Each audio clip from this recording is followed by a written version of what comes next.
Hello everyone, आज हम SSC CGL 2024 pre का जो कि 9 सितंबर को हुआ था उसकी शिफ्ट 2 का क्वेश्चन नंबर 14 और 15 करने वाले हैं।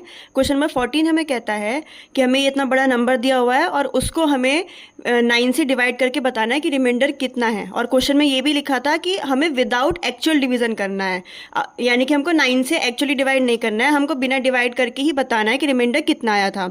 अब आप ये सोच रहे होंगे कि एग्जामिनर को क्या पता लगेगा कि हम अगर हम एक्चुअल डिवीजन भी कर लें तो। देखिए, एग्जामिनर को पता लगे ना लगे, लेकिन आपका बहुत सारा टाइम चला जाएगा इतने बड़े नंबर को एक्चुअली डिवाइड करने में 9 से। तो यानी कि क्या इसका मेथड है, देखिए 9 से डिवाइड, जब हम 9 से डिवाइड करते हैं तो उसका क्या रूल होता है कि हम डिजिटल सम चेक करते हैं। अब हमको रिमाइंडर फाइंड करना है। देखिए, कोई भी नंबर है जो या तो वो 9 है या फिर वो 9 का मल्टीपल है, अगर हम उसको 9 से डिवाइड करेंगे तो जाहिर सी बात है कि वो पूरा पूरा डिवाइड हो जाएगा, तो जाहिर सी बात है कि रिमाइंडर कुछ भी नहीं आएगा। तो यानी कि रिमाइंडर लाने में उसका कोई भी कॉन्ट्रीब्यूशन नहीं है। यानी कि जब हम रिमाइंडर चेक करेंगे तो हम 9 को भी कैंसिल कर देंगे और 9 जो नंबर 9 बना रहे हैं या 9 का मल्टीपल बना रहे हैं उनको हम कैंसिल करते जाएंगे, क्योंकि उनका तो कोई रोल ही नहीं है रिमाइंडर बनाने में। आइए देखते हैं।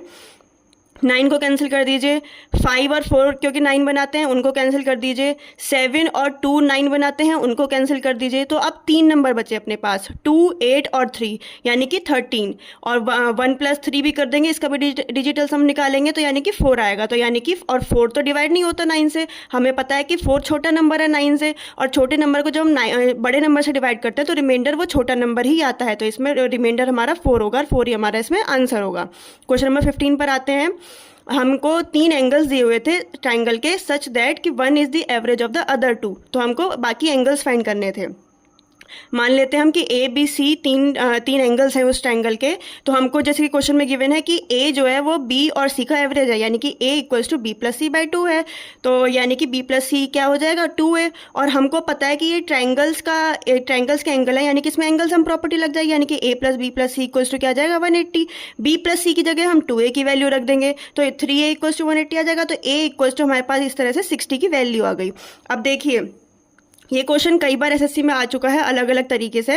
तो इसमें एक क्वेश्चन क्या आता है हमेशा कि वन एंगल इज 60 डेफिनेटली, जब हमारे पास ये कंडीशन हो तो हाँ वो ट्रू होता है, क्योंकि हमारे पास ये जो 60 आया ये तो सॉल्व करके आया है ना 60। अब इस क्वेश्चन का जो आंसर होगा, देखिए बहुत सारे ऑप्शंस दिए हुए थे इसमें, तो हमको अगर हमारे पास इसका आंसर हमको नहीं पता तो फिर तो हमें हर एक ऑप्शन को चेक करना पड़ेगा। लेकिन मैं सजेस्ट आपको ये करूँगी कि इसका ऑप्शन आप लर्न कर लीजिए। इसका जो ऑप्शन होता है, इसका जो आंसर होता है वो होता है 30, 60 और 90। यानी कि जब ये हवाली हमें कंडीशन दी हुई हो कि 1 angle is the average of the other 2, तो हमारे पास ये इसका आंसर होता है। तो अब 30 को